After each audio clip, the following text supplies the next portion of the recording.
day 24. Let's not mess this one up. Okay, and... No, not bad. I'll take it.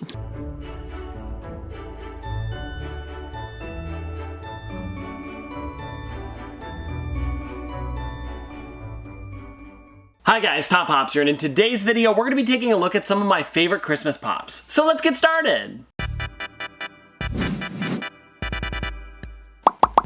And now these aren't in any order, these are just kind of my favorites that I've collected over the years. So I've got 5 of them here, and I guess let's just get started with the first one, which is going to be Clark Griswold. Now there's only 2 that came out in this set, it's Clark and Cousin Eddie, and I think that both of these look nice, but I went with Clark just because there's a little bit more detail going on with this one. Plus he's also the main character, so I figured I would go with him because of that, and something that I really do enjoy about this figure is that he is holding the moose mug, and you can see the eggnog coming out of the top. And one thing that I wish was a little bit different about this character, and it's a super small nitpick, is that you could actually see the eggnog inside of the moose mug, but I understand why they didn't, and they just painted it on top. But I mean guys, overall this really is a nice figure, and it's kind of him towards, I would say, like the middle of the movie. This is probably right before his boss gets kidnapped by Cousin Eddie, I think somewhere around there. And not even just talking about the pop, I also love the amount of detail that Funko put into the box. Like you can see on the side here, they did it where you can see the house as well as him being electrocuted on the top. And you can even see their station wagon as well as Cousin Eddie's van on the side. It's pretty neat. And then if you look on the backside, you can see Santa going across the moon as well as snow pretty much around the entire thing. And then when you look on the front,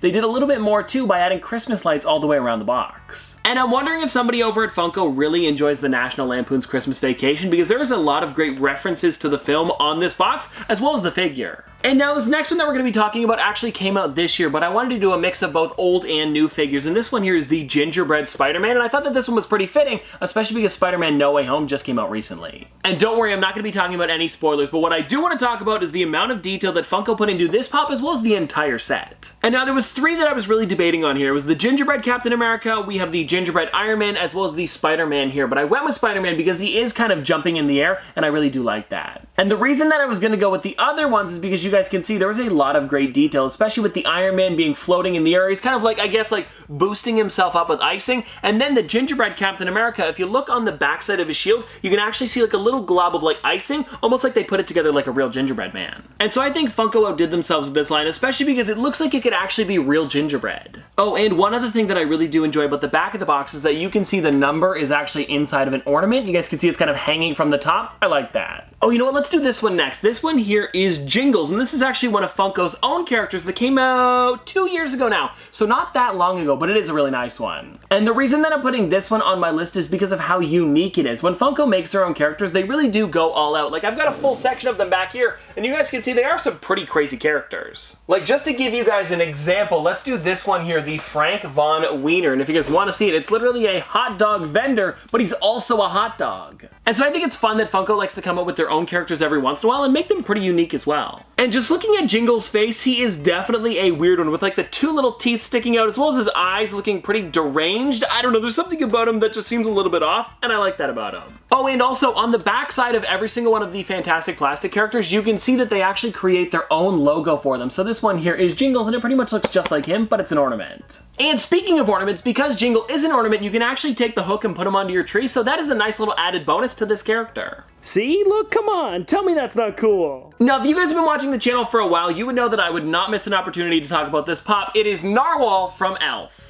And now I said that I wasn't putting these in any order, but this one definitely has to be my favorite Christmas figure overall, just because I really do like Elf, and I mean Mr. Narwhal, it's a good one. And you guys might have noticed that this is an only at Toys R Us exclusive, so with Toys R Us being gone in most countries and Mr. Narwhal being a fan favorite in the movie, it's a pretty sought after figure. With this figure being worth like $50 to $60, somewhere right around there, which isn't too crazy, but for Mr. Narwhal, who's in the movie for like, I want to say, not even a minute, it's pretty pricey. And if you guys have been living under a rock for 20 years and haven't seen Elf, I'll reenact the scene for you. Buddy jumps onto the iceberg. He starts to float away a little bit, and then he notices in the water something's rumbling.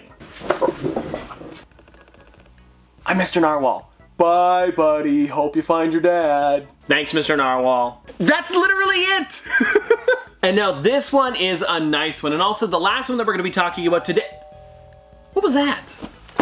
Well, this could have been better timing. I was waiting for some of the Peppermint Lane figures to arrive, and it looks like 2 of the packages just did now, so let's crack them open. Well, after the Rudolph. We'll do it in a second. And no, I was able to get this pop this year over at Comic-Con, but this one actually released back in 2013, and I'm so glad that I was able to get it because it was my first Rudolph the Red-Nosed Reindeer pop. I feel like it was a pretty fitting one to start with. And if you guys want to check out the back of the box, there is 5 other characters in the set, and now that I've seen Rudolph in person, I definitely want to get the rest of them because they are going to look pretty nice together. And you guys might remember a little while ago, I did see this one over at the toy show that we went to, but it was out of box, so I didn't grab it, and I think they were charging like 50 or 60 bucks for it, so I'd rather just get it with the box. And I'm hoping that Funko either re-releases this set with newer sculpts or creates more characters for the set, and I feel like creating more characters for the set, very similar to how they did The Simpsons, would be neat. Where they didn't recreate the original characters exactly, they kind of did variants for them, like they didn't do a normal Homer, but they did Homer on the couch, stuff like that. And I know that these ones here are the main characters, but there are still so many other ones that they could do, and Funko, if you're watching, I would love more of them.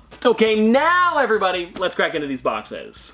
And like I mentioned a little bit ago, these should be all Peppermint Lane figures that I was missing from my collection, and if you guys don't know what that is, Funko is actually making their own Christmas village where you can kind of collect them every year, and they usually do like 1 or 2 characters, and I believe that these are all of last year's and maybe some of this year's. Alrighty, so it looks like inside of this box we do have 2 of the normal size characters with the Tusky Ledger as well as Harry Chitwood. Some pretty good ones. And now I guess we'll start with Harry Chitwood, who is the police officer for Peppermint Lane. And if you guys want to see him, there he is there. I love that he's got the stop sign as well as the coffee in his hand because he's out braving the cold. And very similar to the Fantastic Plastic characters, Funko goes all out with these ones. And if you guys want to check out the back of the box with some of the other characters, there they are there.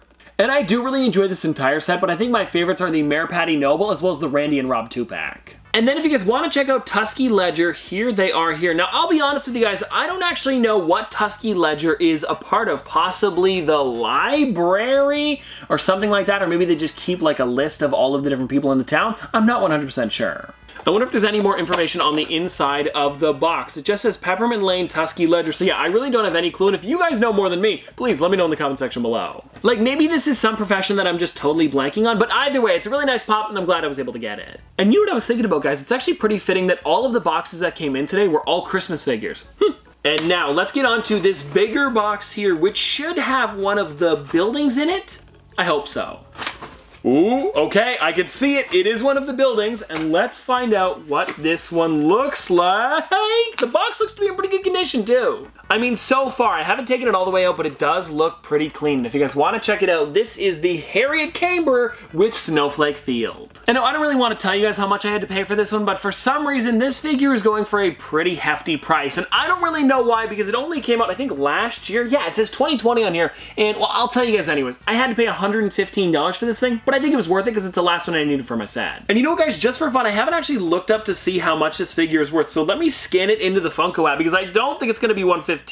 It is $70, and I think I paid $115 Canadian, so it's close. Oh, and actually, now that I'm on the app, it reminded me of the 2 figures that I pre-ordered this year, but they haven't come in yet. It is the Dober Higgins as well as Bjorn Cranmore. I'm hoping I'm pronouncing those right, but one of them is a skiing, I believe, octopus, and then the other one is a fishing polar bear. Pretty funny. And I'm looking at both of them on the app here, and they really do look like nice ones, and it kind of sucks that I wasn't able to get them before Christmas, but at least for next year, we'll have a huge village to build. And now talking about Harriet a little bit more, I really do love this, especially because she is a reindeer, so it totally makes sense why she's at the airport. And also, last year was pretty tough to go out and go pop-hunting, so that's probably why this figure got so expensive, or at least that's what I'm guessing. And if you guys want to check out the back of the box with the rest of the buildings, you guys can see them on the side there, and I believe there's also a couple exclusives, one to the Funko Shop as well as one to GameStop. They're not on the back there, but if you guys want to check them out, they are on the screen. And well, guys, there you go. That is everything for today. And even though these just kind of like randomly showed up throughout the video, they are still some of my favorite Christmas ones, so I guess it worked out. And I hope that you guys do have a great Christmas Eve. And if you guys want to see more from me in the future, don't forget to like, comment, subscribe, do all that. But this has been an episode of Top Pops, Popsters. Thanks for watching.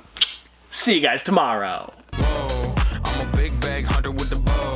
She got a big bed, never drop it low. Mama called me and she happy with the grow. Never ever fall for a thotty, that's a no. Just bought the Kenny about a million options. So the stock and I stopped doing the agreement. I'm rock arenas, bringing the peace. I'm bumping that park in the car, pretending I got all the eyes on me. Got a bad baby and she's independent.